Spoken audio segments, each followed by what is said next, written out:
샬롬, 반갑습니다. 오늘 구속사 관점으로 풀어가는 출애굽편 2강으로서 2장에서 5장까지 강의 진행하도록 하겠습니다. 2장의 주제는요,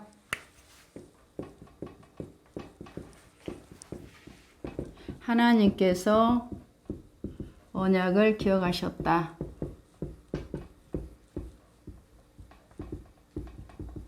하나님께서 이 언약을 창세기 15장 17절에 햇불 언약 나오죠. 햇불 언약을 맺으셨어요. 그리고 이 언약이 아브라함, 이삭, 야곱에게 계승되었죠. 이 언약을 하나님께서 기억을 하셨다고 말씀을 하고 계십니다. 그래서 2장의 주제는 하나님께서 언약을 기억하심. 2장의 내용은 모세가 태어나고요. 바로 공대에 구출되고 왕자의 신분으로서 세상 하면 왕자의 신분, 왕자의 교육을 받게 되고, 그리고 모세가 그 이후에 40세 이후에는 미디안 광야로 원치 않는 살인을 하게 되어서 도망을 가게 됩니다. 그러니까 22절에 보니까 모세가 내가 타국에서 나그네가 되었음이라. 이 말씀은 이제 왕자의 신분으로 권력과 권세와 권위와 삶이 기름지죠. 그런 가운데서 이제 미디안 광야라고 보면 척박한 삶을 얘기하고 있습니다. 척박한 삶. 그리고 본인이 나그네가 되었다 그렇게 얘기를 해요.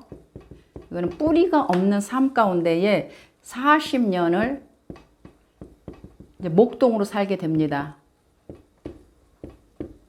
이게 두 가지 내용이 되겠어요. 이런 가운데에 지금 애굽에서는 이스라엘 민족이 학대를 받아서 아주 혹독한 그런 가혹한 그런 학대 속에서 하나님 앞에 부르짖게 되죠.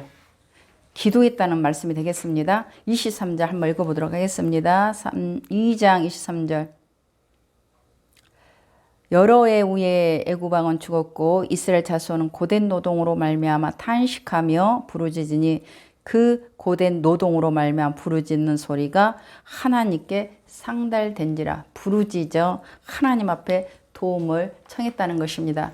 그 부르짖음을 이스라엘 민족의 그 고통을, 그 부르짖음을 하나님께서 들으시고 23절 여러 해 후에 애굽 왕은 죽었고 이스라엘 자손은 고된 노동으로, 다시 읽습니다. 24장 하나님이 그들의 고통 소리를 들으시고 하나님의 아브라함과 이삭과 야곱에게 세운 그의 언약을 기억하셨다 그렇게 말씀을 하고 있습니다.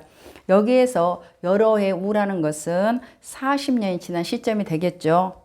그러니까 모세가 이스라엘 민족의 해방 지도자로서 준비되어지는 미디안 광야의 그 척박한 삶 속에서의 훈련을 받고 있을 때, 목동의 삶을 살아내고 있을 때에 애굽에서는 이스라엘 민족이 아주 가혹한 학대와 또 힘겨움을 당하고 있었고, 결국에는 하나님 앞에 탄식하며 부르짖어서 하나님의 귀에 상달되었다라고 말씀을 하고 있습니다. 그래서 하나님께서 그 이스라엘 민족의 조상들과 맺은 언약을 기억하셨다 그렇게 말씀을 하고 있습니다. 그런데 이제 2장에서는 그렇게 얘기를 하지만 지금 서두에 2장 서두에서는 하나님께서 누구를 먼저, 하나님께서는 벌써 80년 전에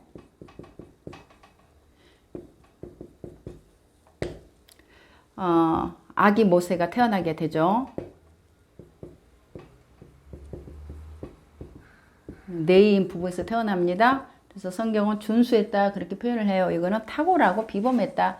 아주 태어날 때부터 아기 모세가 탁월하고 비범하게 태어났다고 성경은 말하고 있습니다. 하나님께서 이제 태어나게 하셔서 모세를 지도자로 교육을 하시는데 두 부분으로 나누어서 이제 교육을 하고 훈련을 시키시죠. 바로 공주에게 구출이 됩니다. 그리고 왕자의 신분이 되었습니다. 즉 세상 학문을 마스터했다는 거예요.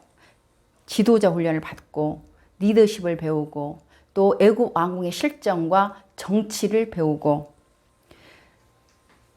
이래서 엘리트 교육을 받게 하심으로써 사도행전 7장 22절에 스데반 집사는 말하기를 세상 학문 학술에 마스터를 했다, 그리고 다 배웠다, 그렇게 표현을 하고 있어요. 철자법, 문법, 그리고 역사, 산술, 의학, 기하학, 이런 또 천문학 등을 공부를 다 40세쯤 되어서 마치게 됩니다. 그래서 그야말로 하나님께서 세상의 학문, 엘리트 교육을 다 받게 하신 연후에 이제 미디안 강야의 나그네로서 지도자 훈련, 척박한 가운데서 인성 교육을 받게 하십니다. 모세가 세상 학문을 이제 다 마스터 할 쯤에 원치 않는 살인을 하게 되고, 살인을 했다는 것은요, 그 모세의 그 인품이라든가 그 상황이, 그 태도가 혈기방자한 그런 모습을 보여주고 있습니다.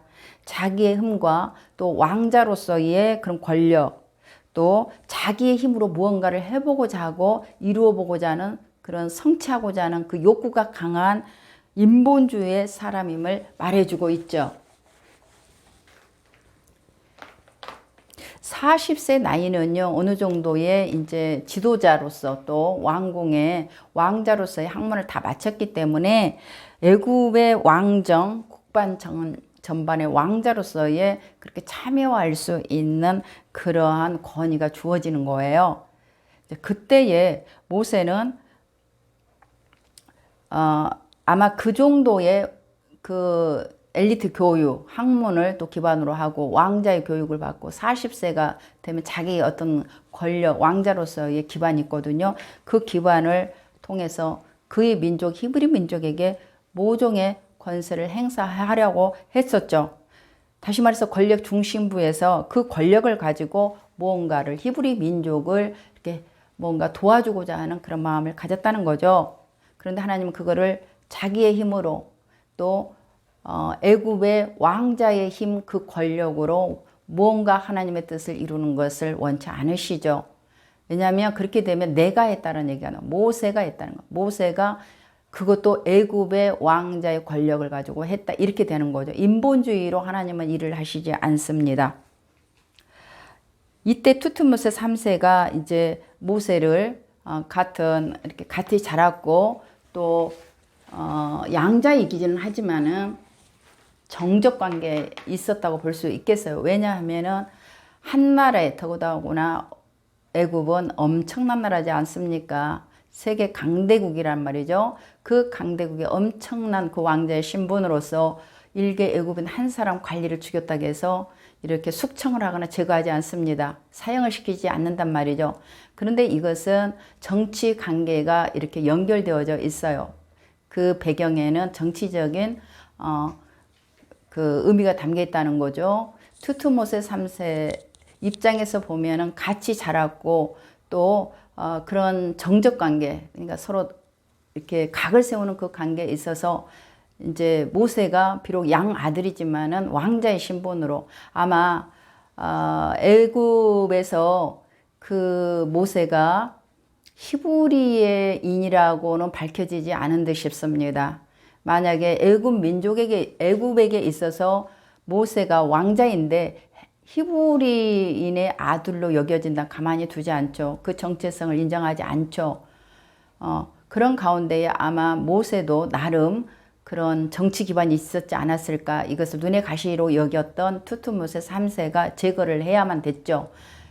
그렇기 때문에 이 살인을 빌미로 해서 숙청을 하고자 했습니다. 이것을 너무 잘 아는 모세가 이제 반드시 아주 기어코 투트모세 3세 바로가 자기를 죽일 것을 알았기 때문에 미디안으로 도망을 갔다, 그렇게 볼 수 있겠습니다. 이것은 하나님께서는 이러한 지금 이 모세의 상황을 가지고 애굽 왕자의 신분, 그 권력을 가지고 이 정도의 자기 인본주의, 자기 힘으로 뭔가를 해보고자 하는 이 모세를 하나님은 이스라엘 민족의 해방자로 지도자로 쓸 수가 없는 거죠. 그래서 인본주의를 철저히 내려놓은 후 훈련과 온유한 성품으로 훈련하시고 또 바로 세워가기 위하여서 더 성숙시키기 위해서 광야 미디안 척박한 땅으로 하나님의 인도하심 속에서 이제 훈련을 받으러 하나님께서 보내시는 거죠. 상황과 여건은 어쩔 수 없이 도망가는 신세였지만 그 배후에 하나님의 주권 역사 섭리가 있음을 우리는 깨닫게 되죠. 이제 척박한 삶에서 모세는 이제 왕자의 신분이 아닌 목동으로서 또 다른 하나님의 훈련이 고된 훈련이 시작이 됩니다. 이스라엘 민족이 학대를 당하고 고통과 부르짖음을 했고 그리고 하나님은 미리 아기 모세를 준비시키셨고 그리고 왕궁에서 40년의 교육, 엘리트 교육을 받게 하신 연후에 이제 하나님께서 언약을 기억을 하시고 민족을 해방할 지도자를 준비를 하십니다. 3장 보도록 합니다. 3장의 주제는 모세가 하나님 앞에 서고 사명을 받다. 모세 하나님께 사명받다.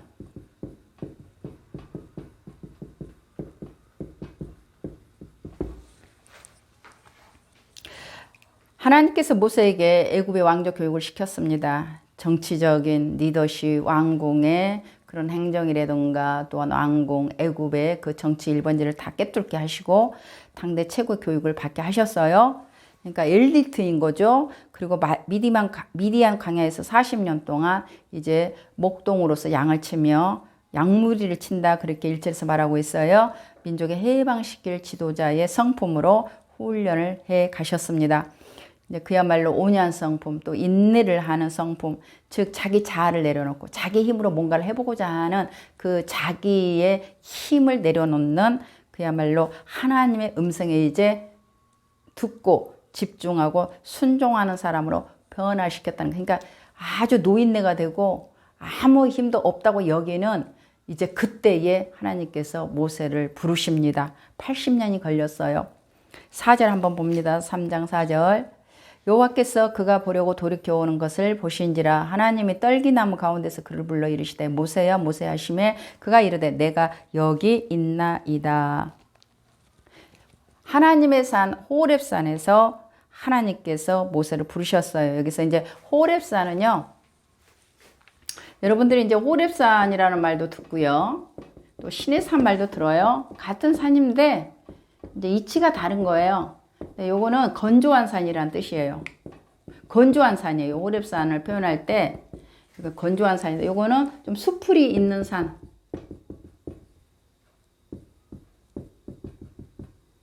이거 좀 그리고 상당히 높은 산이에요. 호렙산이 해발 2291m. 그러니까 2000m가 넘어요.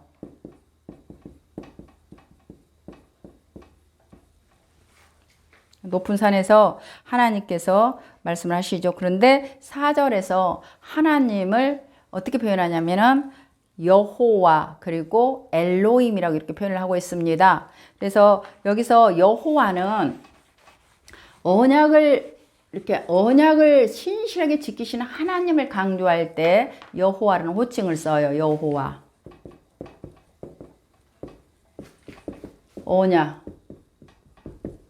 언약을 신실하게 성취하시는 하나님을 강조할 때 쓰시는 호칭이고요. 엘로힘, 하나님, 엘로힘.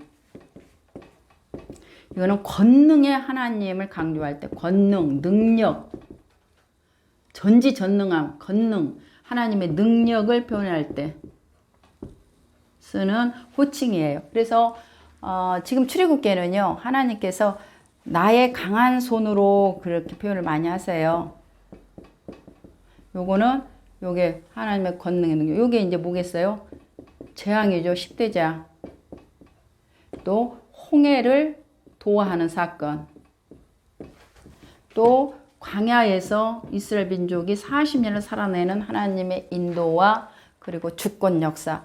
이것들을 이제 하나님의 강한 손, 뭐 하나님의 권능, 능력을 표현할 때는 바로 엘로힘을 이렇게 하나님 호칭을 이렇게 쓰게 되는데 4절에서 이제 여호와 엘로힘 이 표현으로 하셨다는 얘기는 하나님의 강한 손으로, 권능의 손으로, 능력의 손으로, 하나님의 권능과 능력으로 10대 재앙을 통하여서 하나님의 일찍이 아브라함과 이삭과 야곱에게 언약했던 그 언약을 기억하고 성취할 때가 되었다. 그렇게 말씀을 하는 거예요. 성취할 때에 하나님께서 하늘에 뚝 떨어져 가지고 뭔가를 해결하시는 게 아니라 반드시 하나님은 사람을 쓰시는 겁니다. 사람을 준비해서 쓰시는 거예요. 그런데 모세 같은 경우는 80년의 훈련을 시키시죠. 그래서 하나님 앞에 일선에서 일을 하시는 분들은 하나님께서 어떤 모습으로든지 훈련해서 이렇게 하나님의 중심의 지도자, 하나님의 말씀에 순종하는 지도자로 훈련을 해서 쓰게 됩니다. 모세를 보신 하나님께서 이제 유일하신 창조주 하나님이시고 이제 언약하신 하나님이시며 그 언약을 성취해갈 하나님 되심을 이제 모세에게 밝히게 되죠. 5절 한번 볼까요? 5절. 하나님이 이르시되 이리로 가까이 오지 말라. 내가 선 곳은 거룩한 땅이니 내 발에서 신을 벗으라. 그러죠. 거룩한 땅이니 신을 벗으라. 5절 신을 벗으라.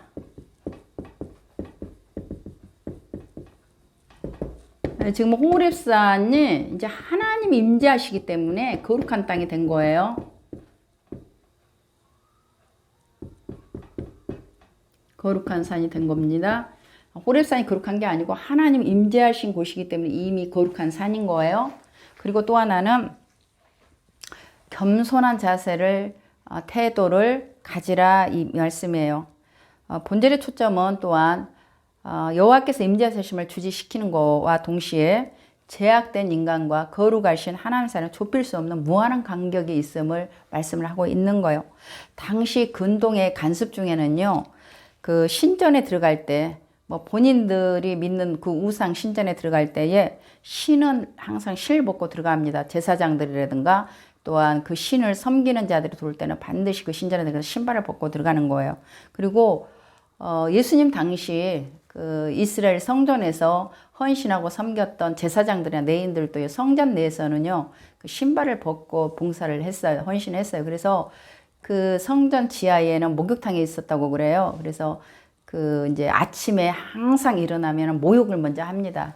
이제 그 하나님 성전에서 봉사하는 그 제사장이나 레인들이. 그리고요 이제 한번 하루 목욕을 하고 그 외에 손이라든가 발은 수시로 씻게 돼요. 그리고 또 그 당시 애굽 왕궁에서도요 바로 왕 앞에 가려면 누구나 막론하고 저 왕궁 입구에, 그러니까 그 왕자가 있는 보좌가 있는 그 입구에 들어왔을 때는 어떤 누구도 할 것 없이 그 바로를 이제 앞에 나가려면은 신발을 벗고 맨발로 가게 됩니다. 그러니까 모세가 이것을 이 관습을 잘 알고 있죠. 어떤 태도를 취하는 바로 하나님은 왕이시다는 거예요.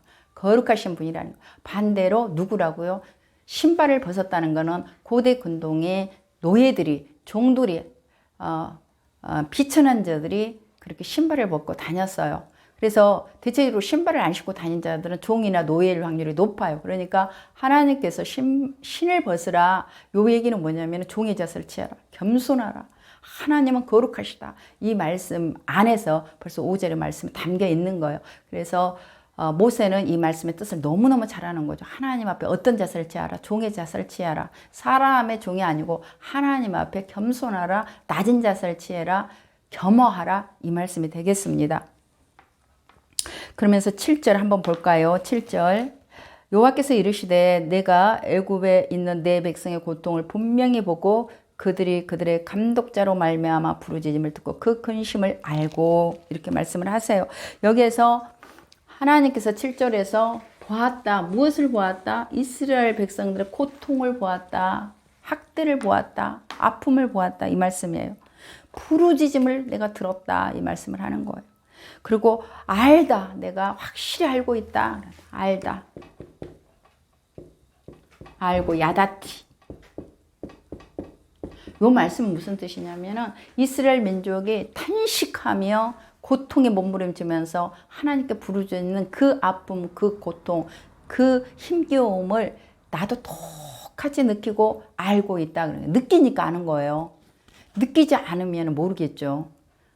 그냥 미루어서 짐작할 뿐이지. 그런데 맞으면 맞은 자처럼 나도 똑같이 아프다. 그것을 알다. 그 얘기예요. 은혜 받으시기 바랍니다. 여러분들이 기도할 때 어떤 문제를 가지고 하나님 앞에 간절히 도와주십사 청원을 드릴 때에 그 힘겨운 그 상황, 그 여건을 하나님이 저와 여러분이 당하고 있는 것처럼 똑같이 느끼고 아파한다는 사실이에요. 내가 그렇게 알고 있다라고 말씀을 하십니다. 10절 한번 볼까요? 이제 내가 너를 바르게 보내어 너에게 내 백성 이스라엘 자손을 애굽에서 인도하여 내게 하리라 말씀을 하십니다.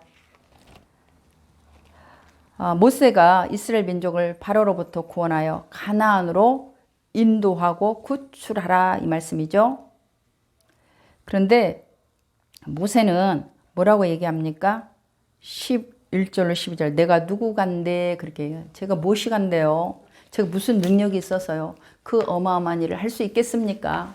제가 40년 전에 왕궁의 왕자로서 저의 정치 기반도 있고 권력도 있었을 때도 못한 일을 이제 80이 된 노인이 말도 잘 못하고 힘도 없고 기운도 없는 정말 이제 죽음만 바라보고 있는 제가 이 일을 어떻게 할 수 있겠습니까? 라고 사실은 그 내면에서 그 얘기하는 거 제가 누구간데요? 제가 이 일을 할 수 있겠습니까? 라고 얘기를 하는 거예요. 그런데 12절 한번 볼까요? 3장 12절 하나님이 이르시되 내가 반드시 너와 함께 있으리라. 내가 그 백성을 애굽에서 인도하여 낸 후에 너희가 이 산에서 하나님을 섬기리니 이것이 내가 너를 보낸 증거니라. 하나님께서 두 가지 말씀을 하시는데 너가 누구인지는 중요하지 않다. 내가 너와 함께하는 게 중요하고 그리고 이 산에서 이 거룩한 호렙산에서 하나님께 예배를 드리라 그 얘기를 하는 거예요.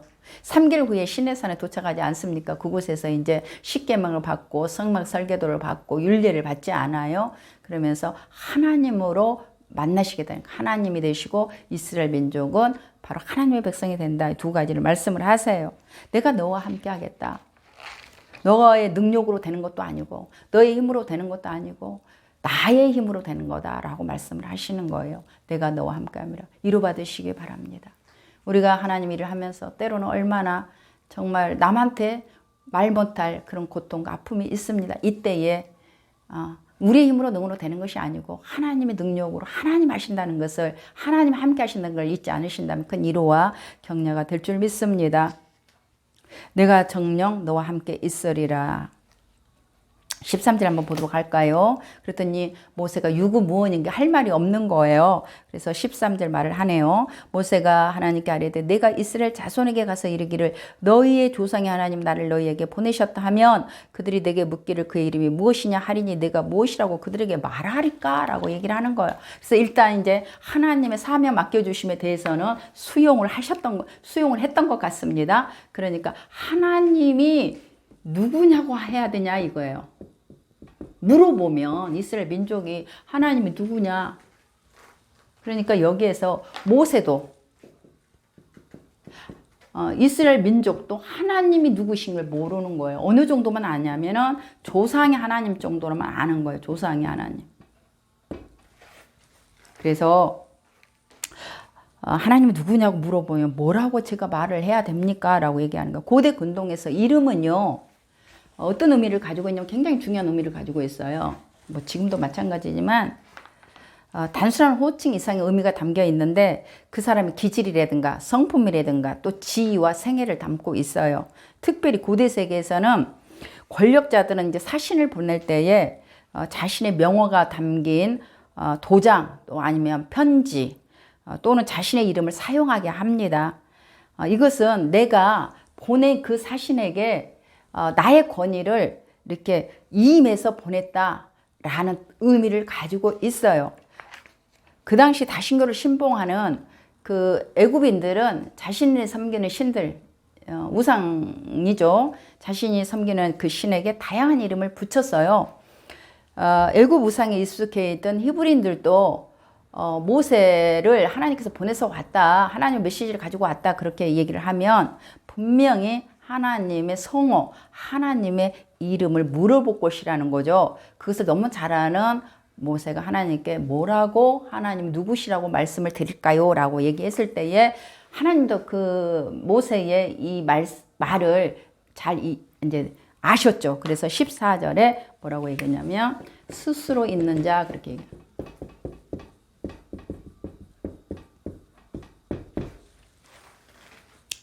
이 말씀은 에의 아세르 에의 시작과 끝이 없으신 하나님, 그리고 언제나 이렇게 존재하는 자존자, 그리고 영원부터 영원까지 계시는 분, 하나님께서 자기 존재를 계시를 하세요. 3장은 모세가 이제 하나님을 만나고 있는데, 하나님을 모세가 만난 게 아니고 하나님을 만나주시고 하나님 부르셨죠. 그리고 사명을 받게 되는데 거절을 하죠. 그럴 때에 하나님께서 너가 능력이 있는지 없는지 어떤 상황인지는 중요하지 않고 내가 너와 함께 할 것이야, 내가 할 거야 라고 얘기를 하셨고, 그것을 이제 그러면 하나님이 누구라고 가서 말하고 또 메시지를 전할 거야 했을 때에 하나님께서 나는 스스로 있는 자다라고 이렇게 말씀을 하고 계십니다. 4장 보도록 합니다.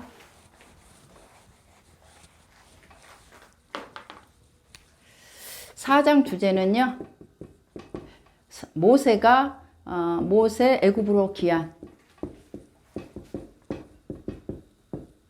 40년 만에 애굽에 가죠. 그런데 이제 그 투투 모세 3세가 죽었어요. 이제 죽고 그의 아들 아멘호텝 2세입니다. 2세와 대면을 하게 되죠. 근데 이 투투모세 이 3세도요 굉장히 강력한 왕이었어요. 대단한 왕인데 이 아모드 2세도 굉장한 강력한 통치자고 왕이에요. 이런 가운데에 이제 모세가 가야 되는데 1절 한번 보도록 하겠습니다. 4장 1절. 모세가 대답하여 이르되 그러나 그들이 나를 믿지 아니하며 내 말을 듣지 아니하고 이르기를 여호와께서 내게 나타나니 아니하셨다 하리다 라고 얘기를 하죠. 그러니까 이제 여호와 하나님이 누구세요? 누구신데 우리에게 메시지를 전해요? 그 다음에 신탁을 받은 자는 고대 근동에, 그러니까 신의 명령, 말씀을 받은 자는 반드시 신이 부여한 권위와 능력이 있음을 증명해 보여야 돼요. 뭐로? 표징으로. 그 얘기를 모세가 지금 하고 있는 거예요. 다시 말해서 하나님께서 모세에게 이제 사명을 받고 가라 하니까 그다시 고대 군동의 간섭에 의하여서 어떻든 하나님 여호와 신께서 보내서 왔다 이렇게 얘기할 때에 증명을 보여야 되는 거. 뭐로? 여호와 신이 권위와 이임을 한 신탁을 받은 하나님의 메시지를 받는 자로서의 그에 합당한 증명을 해보여요. 뭐로? 표징으로. 그러니까 하나님께서 모세의 당사자에게 믿음과 확신을 주고 또한 이스라엘 민족에게 하나님 되심을 이렇게 또 확신시키기 위해서 3가지 그 능력, 이적을 보이라고 합니다. 야곱의 가족이 임애굽한 지 430년이 됐어요.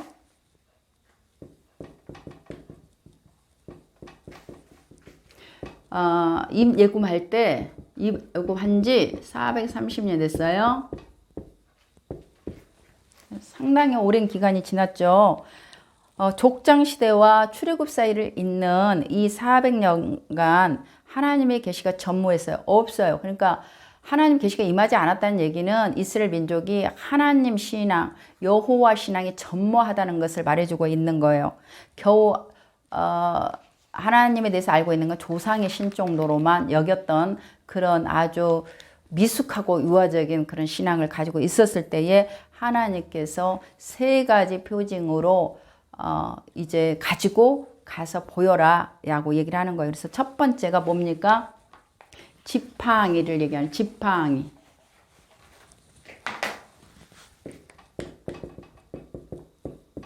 뱀이 되는 거예요. 두 번째는 문둥병, 발병. 세 번째는 나일강을 필.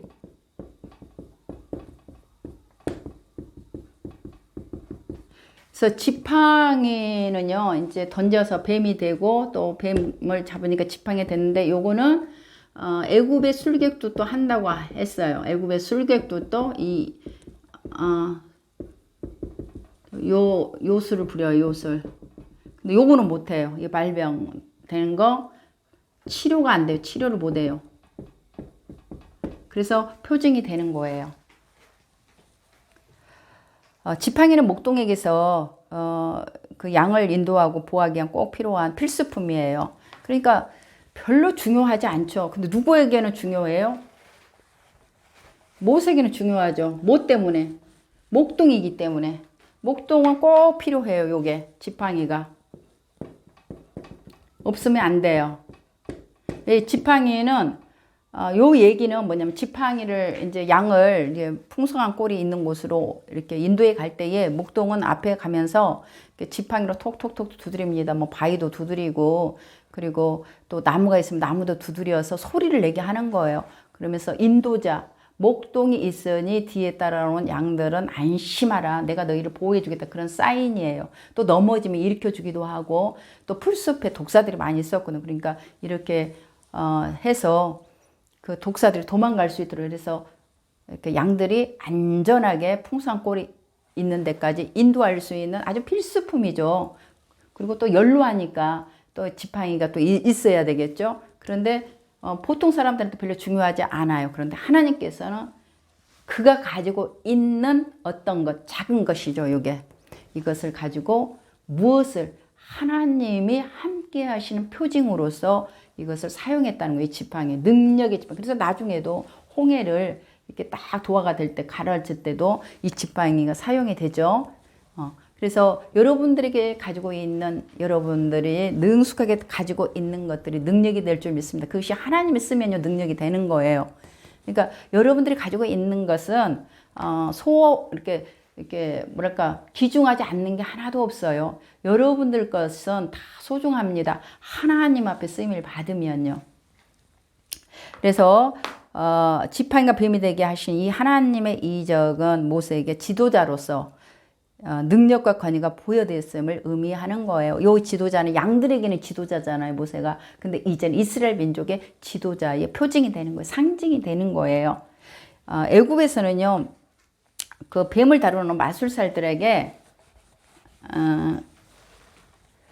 신성의 능력이 있는 것으로 이렇게 간주를 해요. 애굽의 뱀을 다루는 그 술객들은 신성의 능력이 있는 간주해서 굉장히 권위를 존중받고요. 그야말로 대단한 이치에 있습니다. 뱀을 다룬다는 것은 그 애굽으로 상징하는 세상 세력화, 악의 세력은 하나님의 권능으로 제어받는다는 것을 보여주는 거예요. 바로의 왕관이 코브라 왕관입니다. 그래서 지금 이스라엘의 모세 지도자가 그동안 목동으로서의 그 양들을 지도할 때, 인도할 때에 필요했던 그 아주 어떻게 보면 볼품없는 이 지팡이가 뱀이 되게 한다. 그리고 모세가 던진 그 뱀이 애굽의 술객들이 요술 부려가지고 이렇게 뱀이 되지 않습니까? 지팡이가 그걸 다 잡아먹거든요. 요거는 뭐냐? 차후에 하나님의 권능과 능력에 의하여서 애굽의 힘이 무력화됨을 얘기하고 있는 거예요. 제어받는다는 것을 보여주고 있는 거예요. 두 번째 문둥병은요, 하나님의 분노를 표징하고 있습니다. 당시 애굽에서요, 문둥병은 이제 차라인데 아주 이 문둥병이 많이 걸려 있었어요. 먼지가 많은 나라잖아요. 그렇기 때문에 또 물도 귀하고 그래서 자주 씻지 못하면요, 피부병이 많이 걸립니다. 한번 피부병 걸리고 문둥병 걸리면요, 도저히 고칠 수가 없어요. 그래서 애굽인들이 굉장히 두려워했던 병이 이 문둥병입니다. 그래서 문둥병이 한번 발병되면은 치료가 안 돼요. 불치병이에요. 그리고 이 문둥병은 전염성이 강하기 때문에 이제 사회로부터 완전 단절이 되는 무서운 병입니다.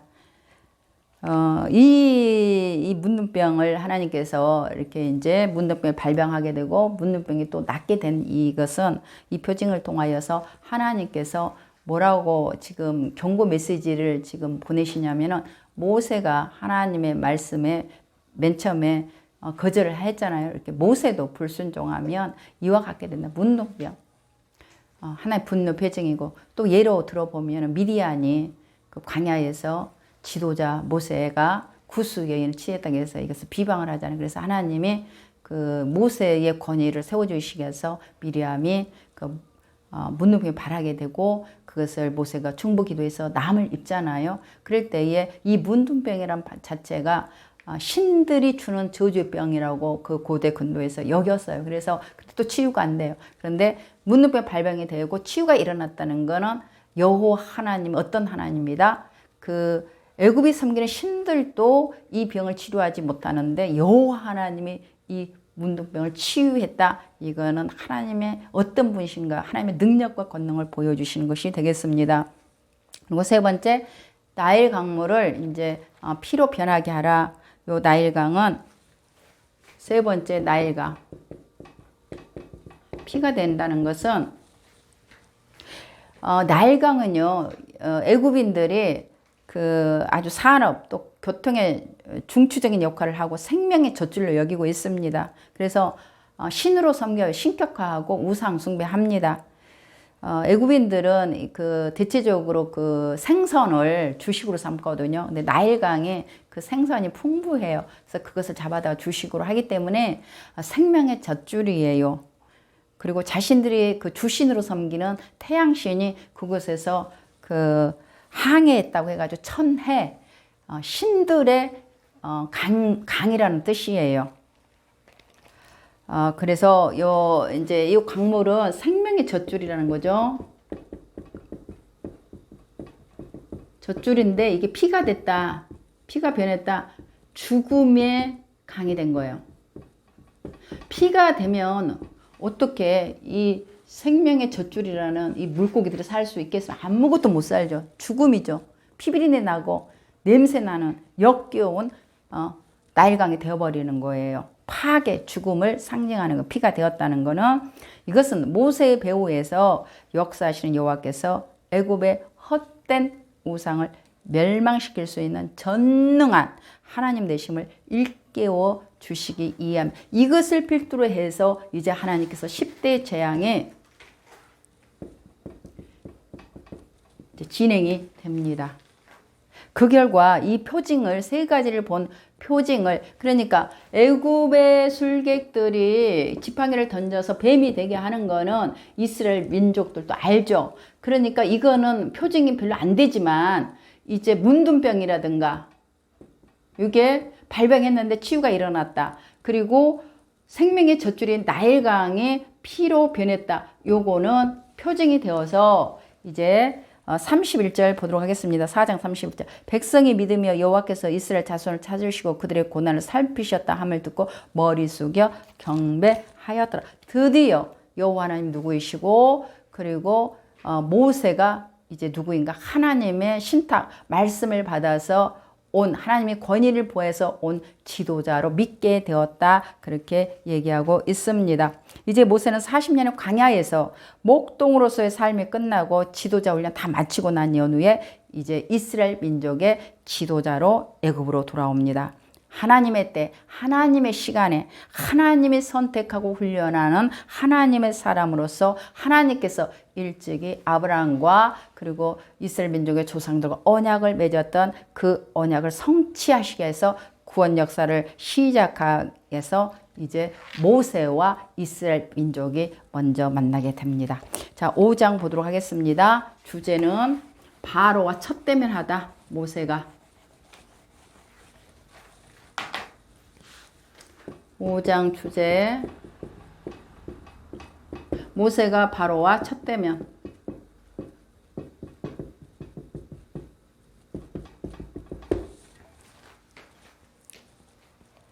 하나님께서 모세로 하여금 바로를 만나게 하고 두 가지 메시지를 전합니다. 이스라엘 민족은 내 백성이다. 바로에게 선포하죠. 하나님의 소유권을 주장하시는 거예요. 이것은 창세기 17장 7절에 아브라함과 맺으신 언약의 근거는 내가 내 언약을 세워 나와 너 및 대대 후손 사이에 서워서 영원한 언약을 삼고 너와 내 후손에 하나님이 되리라. 바로 이스라엘 민족, 이스라엘 백성은 애굽의 종이 아니다는 거예요. 애굽의 종이 아니다. 바로의 종이 아니다. 누구다? 여호와 하나님의 백성이다. 이거 주권 없습니다. 생사 여탈권이 누구에게 있어요? 주인에게 있는 거예요. 그러나 하나님의 백성이다. 다시 말해서 애굽의 종은 누구예요? 이스라엘 민족이고, 그리고 지금 바로는 누구예요? 태양신의 후계자, 뭐 태양신의 왕자, 그런 의미예요. 그러면 애굽의 종이라는 거는 태양신의 백성도 아니죠. 종이죠. 그런데 태양신의 종이 아니고 누구라고요? 바로 하나님, 여호와 하나님의 백성이다. 나의 것이다. 그러면 나의 소유권이다 라는 의미가 되겠습니다. 그래서 이스라엘 민족은 이제 바로의 종이 아니고, 다시 말해서 세상을 섬기는 그러한 민족이 아니고 오직 하나님만 섬겨야 할 민족이다. 이것을 하나님께서 천명하고 메시지를 전합니다. 이에 대한 바로의 반응이 나오는데요. 여호와가 누구 간대? 그렇게 얘기해요. 여호와가 누구 간대? 여호와가 누구 간대? 지금 그따위 소리 하는 거야? 그 얘기하는 거예요. 5장 2절 한번 볼까요? 바로가 이르되 여호와가 누구이기에 내가 그의 목소리를 듣고 이스라엘을 보내겠느냐? 나는 여호와를 알지 못한 이스라엘을 보내지 아니하리라. 웃기는 소리 하네. 그 얘기하는 거잖아요. 이 말씀은 여호와 하나님을 철저히 무시하는 말이에요. 이 말의 뜻은 너희들에게 무슨 신이 있어? 라는 얘기하는 거예요. 너희들의 신이 있다면 너희들이 이방 나라에 와가지고 그렇게 학대를 받고 고난을 당하고 고통을 당하겠어? 너희들의 신이 서로 있다 할지라도 하급의 신이야, 저급의 신이야, 감히 어디다 대고 애굽의 신하고 비견을 할 수 있어. 고대 근동 당시는요, 모든 국가의 신이 있고요, 주신이라고 그래요. 근데 이제 애굽에는 주신이 누구냐면은 많은 다양한 신이 있어요. 그런데 그 주신은 국가신은 뭐냐면 라신이에요. 태양신이에요. 그래서 나라가 잘 살고 잘 먹고 힘이 있고, 그리고 다른 타 나라 민족을 이렇게 전쟁에서 승리를 하면요, 신들의 싸움이에요. 신들의 싸움, 신들의 전쟁. 그러니까 지금 히브리 민족이, 이스라엘 민족이 애굽에서 종노릇하고 고통당하고 학대를 당하는 이 상황이 너희들의 신이 힘이 없다 이거예요. 태양신에도 어디 있다가 지금 얼굴을 디밀어 그 얘기하는 거예요. 서로 있다 할지라도 너희들의 신 힘 없다. 아무 힘도 없다 그 얘기하는 거예요. 그러면서 곧바로 이스라엘 민족을 더 징치합니다. 더 가혹하게 학대를 하는 거예요. 6절 한번 볼까요? 6절. 바로가 그날의 백성의 감독들과 기록원들에게 명령하여 이르되 너희는 백성이 다시는 벽돌에 쓸 집을 전과같이 주지 말고 그들이 가서 스스로 집을 죽게 하라. 사단은요, 그 하나님의 뜻, 하나님의 섭리를 이루려고 하면은 곧바로 대응을 합니다. 어떻게 해요? 할 수 있는 모든 것들 동원을 해요. 뭐 경제라든가 재정이라든가 권력이라든가 세상의 법 제도라든가 이런 모든 것들을 이용을 해서 탄압하고 핍박을 하게 됩니다. 하나님을 불신하게 하고 하나님 관계가 깨지게 하고 믿음이 식어지게 하고 믿음을 잃어버리게 하고 흔들리게 하고 믿음에서 떠나갈 수 있도록 이렇게 사단이 배후에서 역사를 하는 거. 우리는 사단에게 속지 맙시다. 바로의 가공하면 핍박을 당한 이제 이스라엘 민족이 원망합니다. 모세를 원망을 하는 거예요. 4장 31절에서는 믿으니 고개를 숙여 경배했다 이렇게 했잖아요. 그런데 이제 고통이 또 당하니까 22절 볼까요? 5장 22절. 모세가 여호와께 돌아와서 아뢰되 주여 어찌하여 이 백성이 학대를 당하게 하셨나이까? 어찌하여 나를 보내셨나이까? 다시 21절 읽습니다. 그들에게 이르되 너희가 우리를 바로의 눈과 그의 신하의 눈에 미운 것이 되게 하고 그들의 손에 칼을 주어 우리를 죽이게 하는도다. 여호와는 너희를 살피시고 판단하시기를 원하노라. 아주 고통당하고 힘들고 원하는 바대로 안 되잖아요. 지금 그 지팡이가 뱀이 되게 하고 도저히 애굽의 의술로도 치료할 수 없는 몸뚱병에 반했는데 치유가 일어나고 날강 피로 변하는 이러한 대단한 하나님의 역사와 권능을 보았는데 오히려 그냥 빨리 좋은 일이 해결이 되어야 되는데 더 바로의 징치 가혹한 학대를 받게 되니까 공황 상태에 빠지는, 그러면서 막 모세를 향하여 원망을 합니다. 뭐라고 얘기하냐? 우리를 이제 그나마도 간신히 지금 목이 붙어 있는데 이제는 칼자루마저 이제 양날의 칼을 주어가지고 언제든지 죽일 수 있는, 우리는 생명의 경각간에 달렸다. 바로에게 칼을 쥐어줬다. 우리 민족을 죽게 했다라고 얘기를 하는 거예요. 그랬더니 모세도 왜 학대를 당하게 하십니까? 어찌하여 나를 보내십니까? 라고 얘기를 하는 거죠. 그랬더니 이에 대한 하나님의 말씀은 6장 1절, 여호와께서 모세에게 이르시되 이제 내가 바로에게 하는 일을 내가 보리라. 강한 손으로 말미암아 바로가 그들을 보내리라. 강한 손으로 말미암아 바로가 그들을 그의 땅에서 쫓아. 하나님의 강력한 역사가 있지 않고서는 바로가 보내지 않고 쫓아내지 않는다. 그 얘기하는 거. 이것은 하나님께 강한 손으로 능력 행하심 10대 재앙을 일으켜서 결국에는 애굽의 모든 장자들이 바로의 왕의 장자까지 죽어야만, 이제 6월절 사건이 일어나야만 그때야 그들이 여호와인 줄 알고 너희들을 이제 내보내고 쫓아낸다, 이렇게 얘기를 하고 있습니다. 다시 말해서 10가지 하나님의 그 재앙을 통하여서 바로에게, 그리고 이스라엘 민족에게, 애굽 사람에게, 세상 사람들에게 여호와가 누구신가? 바로가 물어보잖아요. 여호와가 누군데? 라고 얘기했잖아요. 여호와, 나 이런 여호와 권능과 전능의 하나님이다 라고 보여주시는 그 10대 재앙의 모든 10대 재앙의 내용은 애굽이 신으로 섬기는 모든 신들을 하나님께서 아주 징치하는 거예요. 그래서 여호와가 누구간데, 너희들한테 히브리 민족의 신이 있다고 쳐도 하급의 신, 저급의 신이야. 어떻게 우리 애굽이 섬기는 신에게 비견할 수 있어? 했을 때 하나님께서 애굽의 신들을 다 징치하는 10대 재앙을 일으켜서 결국에는 태양신의 아들 장자마저 죽이게 됩니다. 5장은 이스라엘 민족의 출애굽을 위한 첫걸음이 얼마나 곤혹스럽고 가혹한 그런 핍박 가운데 이루어졌는가를 말하면서 이스라엘 민족의 힘으로는 절대로 출애굽할 수 없었다, 이것을 강조하는 거예요. 즉 출애굽은 오로지 하나님의 능력의 손, 강한 손, 전능하신 하나님께서 강권적으로 하셨음을 증언하는 것이 되겠습니다.